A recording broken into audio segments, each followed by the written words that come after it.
Something that we haven't done in a while. We're going to be doing an entire setup, and I'm excited for this one because it's, I guess, my first Thunderbolt 5 setup. Utilizing Thunderbolt 5 for display as well as peripherals, including extremely quick SSD storage, and we want it to be as minimal as possible. So this is not a custom order. This is what they keep in stock. It's just that high-end model of the Mac Mini. 24 gigs of unified memory and 512 storage, and it has to have the M4 Pro chip or Max chip to make this a minimal Thunderbolt 5 setup. Apple always does it where the lid comes off so easily. Did you see that? This is just the right amount of tension. I'm sure it's the key to their success as a company. Never mind the products themselves. So ever since the M chip made its way into the Mac Mini, this thing became so much more suitable as the actual focal point or center of a workstation. In fact, multiple guys in here are currently using Mac Minis to edit on Final Cut. Look at that. You can stick that in your pocket. You got a workstation. It's pretty impressive. No external power brick of any kind, just power cable, even more impressive. Ethernet is here, HDMI, Thunderbolt 5, which is the key to this setup. And look at this. Look at the way that this just... Look at that. Come on, Will. That's satisfying in and of itself. I didn't turn anything on. Could it even fit under the shelf? It can. If you wanted to do a laptop-based setup, you can still utilize the fact that you've got this shelf. You have enough depth where you're not disturbing your actual workspace, and then the laptop can just be in its closed format. Or I guess technically, if you weren't using this for keyboard and mouse, this could also be a cool place to keep your laptop for storage. So that's all we need. That's it. Imagine that. That's your workstation. Lovely. Okay, next up, let's talk about our dock. So this is a 14-in-1 prime docking station from Anker, and this thing is a beast. I mean, if you do any kind of like video editing, creative work, this is just going to give you so much more versatility for the variety of inputs you might have. Of course, this is backwards compatible with Thunderbolt 4, and you want to kind of dock it and then just immediately have access to all your peripherals with one singular cable connection. Well, this is going to enable that. And it's funny, like, you look at that, it kind of footprint-wise, like these two kind of go well together. Now we just got tremendous Thunderbolt capacity. This is your singular Thunderbolt connection to the computer. It's also power delivery, and then here we have 2.5 gigabit connection, two 10 gigabit per second USB-A ports, HDMI number 1, and then our display port if we want to use it. That's not something that we have natively on the Mac. Honestly, the most useful for us here, and one of the pain points about the Mac Mini, is the fact that it doesn't have USB-A. So getting USB-A back on this device is great. You have SD and you have TF, and it's accessible and it's right on the side, easy to reach. So these front ports are capable of 45 watts total, so more than enough power for charging your portable devices, your phone or your iPad. If you want the full max power output, obviously the computer connection on the back for your laptop, that's what's going to deliver whatever your laptop needs typically. Oh, and they give you a Thunderbolt 5 cable in the package as well. That's nice. So we have our first Thunderbolt 5 cable, and here's our power cable. And look, Apple doesn't give you a cable tie to keep it organized, but Anker does. I mean, so now you can start to see you've got some options here for setup. You can have this guy over here and this guy over here. Look at that.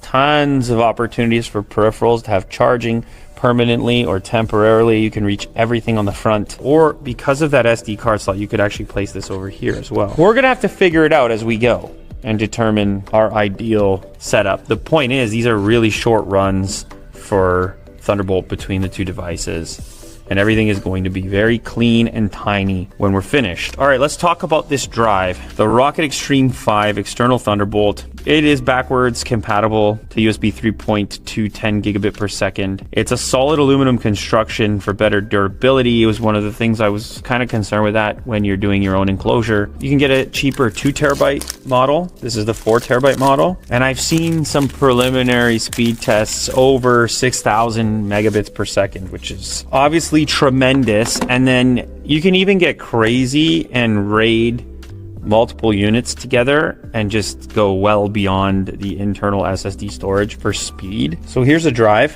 very small. Now actually you can remove this external casing and you can pull the drive out if you want. So So it's actually a little bit smaller, but this is aluminum. And if you want the enhanced durability, you just slide the external case back on, and now it's not going to get dented and whatever else. And I think this one also comes with a Thunderbolt 5 cable. It does. So now we have 2 Thunderbolt 5 cables, which is sweet. Okay, time for our biggest attraction. This is the 32U990A-S from LG. So apparently this display from LG is the world's first 6K Thunderbolt 5 display, which is kind of a cool feat. What's good about the stand is that it's adjustable. I mean, that's kind of at this price point, and when you're buying a 6K display. Yeah, so they've gone with like this minimal design on the stand. So this is gonna allow you to twist the display from a landscape orientation to a portrait orientation if you prefer. Okay, so here's the display, and this is our first glance at just how versatile Thunderbolt, and a bunch of USB-C ports, and we've got 6K, and we've got Thunderbolt 5. Let's go ahead and get this mounted. I kind of like how boxy this thing is. Look at this. I mean, it stands up without even, I don't want to do that. That makes me nervous. But I just did it. We've got very similar silverish tones at play with the frame and stuff. I kind of like the way the whole thing's coming together right now. In this case, we do need power, 360 watts. And the reason that you care about that is because that 360 watts has enough overhead there for your laptop. Look at that, another Thunderbolt 5 cable, and this one is white. So we're all set up and ready to go. We don't need any extra accessories or cables to go with it. And this one also has some existing cable management that you can keep and use elsewhere if you want. But they've also given us a DisplayPort cable, an HDMI cable, a Type-C cable, and that's our hardware for the stand. Okay, let's go ahead and get this thing mounted onto the arm, and we'll start using some Thunderbolt 5. We'll see just how fast this drive is on speed test.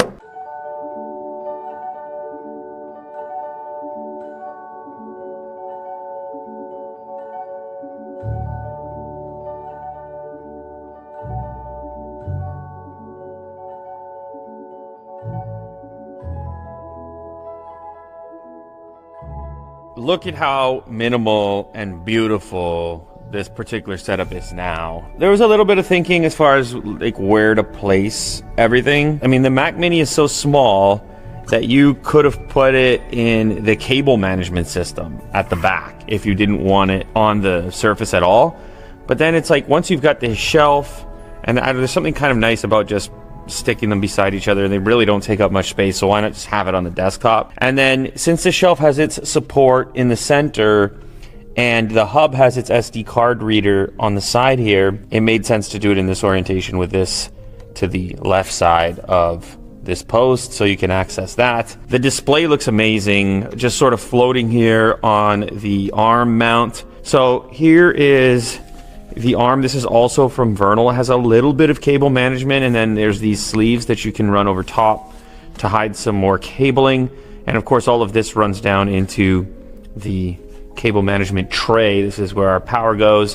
One singular cable coming from the wall for power up to a power bar, and then that's feeding the various devices up on the top. The beauty of this setup, and the thing I was excited about, was the fact that we were going to have tons of I/O on a system that's really small without any kind of traditional desktop computer.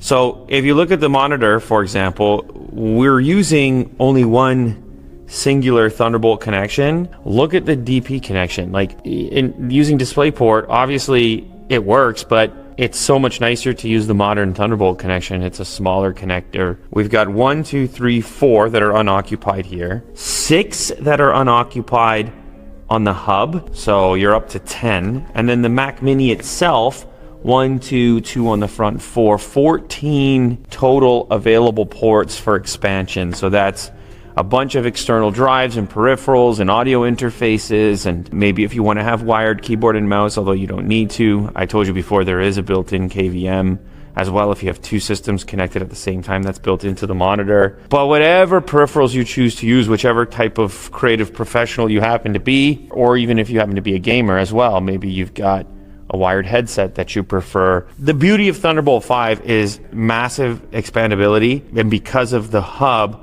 to be able to also get versatility of different styles of ports and get those USB-A ports back. Now, as far as keyboard and mouse, inside the drawer right now, we have new stuff from Logitech. This is probably my favorite mouse at the moment. This is the new MX Master. This one's for Mac. So if you buy the Windows version of this mouse, which I normally do anyways, then you're going to get the option for a receiver and not simply a Bluetooth connection. And that can come in handy sometimes. Either way, whichever version you go for, this mouse is just so comfortable and satisfying to hold. The buttons have a really fine, soft touch to them now. I don't need to tell you, you know about MX Master, they have new stuff. The keyboard, funny enough, is solar powered. It's kind of funny to put it in a drawer away from the sun, but it doesn't need that much sun exposure. So even when you're using it, it'll probably charge up, and I don't know, or every so often you can just leave it out on the desktop. And I had looked at this initially and been like, is there even enough room in there? But I would probably have this on some sort of an angle, and for productivity, this should be okay. Oh, I almost missed out. We've got some headphones on one of the hooks over here. It's a clean place to put it. So I'm just gonna roll up the chair right now. All right, so we have the SSD, the Sabrent Thunderbolt 5 is connected now, and we have Amorphous Disk Mark, and we're gonna test the internal SSD on the Mac Mini and then compare it to the externally connected Thunderbolt 5 disk. So first off, the internal. So those are our numbers there. For the internal drive, a maximum read of 5918 and a maximum write of 4409, and that's in megabytes per second. So next up, we will do the external drive here, and we're going to go ahead and start. So that's a tremendous amount of throughput. We're now looking at 6836 maximum read and 5299 maximum write. You could run this a few times, you'd get slightly different numbers, but you're outperforming the internal disk, and it's just a ton of throughput for any external connection, and it's beyond Thunderbolt 4. You love to get your hands on that like latest edge and then actually be able to utilize it.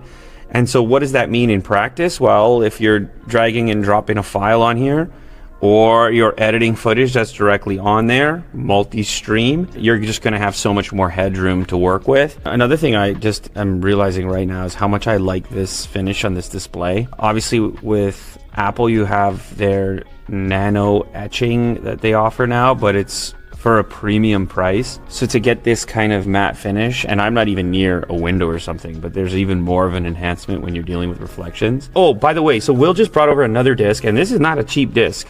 So this is a Thunderbolt 4, and it's a 4 terabyte SanDisk Professional drive. And I was just like, you know what? Actually, let's just run a test on this so we can have a 4 versus 5 comparison. So we're seeing some more numbers here. I mean, it's basically defeated in every category. I'm not surprised by that. Yeah, I mean, it's amazing within a singular generation. It also speaks to the advancement, what's going on with these tiny SSDs. Like, they are just, wow. I mean, they're improving at a rapid pace. Let's just take this folder here, around 225 gigs, so almost a quarter of a terabyte. So this is, people used to dread a file transfer like this. In our case, we don't dread it so much anymore. Let's drop it and see what we get. Look at it go.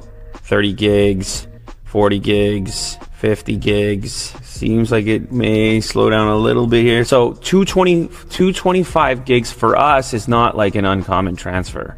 And sometimes even larger if you're dealing with a ProRes project and a longer form video where we filmed a lot of footage. It could be, well, you can get to like a terabyte in some cases, right? We don't want to make proxies. Anyway, never mind. That's inside baseball. You don't need to care about that.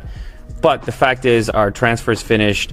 That is a beautiful thing, to just be able to move a quarter of a terabyte just like that. But like, even in the early days I got on YouTube and started out with Thunderbolt, to see the progression of it, it's exciting to me. I don't know why. There's something about a fast transfer. It still gets me going to this day. And there's other things that get me going beyond just fast transfers, but fast transfers are one of those things. And this is it. Thunderbolt 5's been there for a minute, but now it's a little bit more accessible. So this is the first Thunderbolt 5 setup we've done, and we've done it in such a way that is honestly kind of beautiful and obviously extremely minimal. Oh, I did want to see if the monitor had speakers on it. And they're actually not bad. Yeah, I don't know if you can tell how happy I am that they put speakers in here. Trust me, I like speakers. Don't get me wrong. Don't get me wrong. But a lot of times in a setup like this, I'm going to mostly use headphones So the speakers is more to like deal with fatigue, like every so often, and it's not your primary like audio source. The ability to have that without any more external gear is, yeah, I like it. What can I say? I like it. You've done well, Will. It's got the perfect combination of items, and it's the right kind of a desk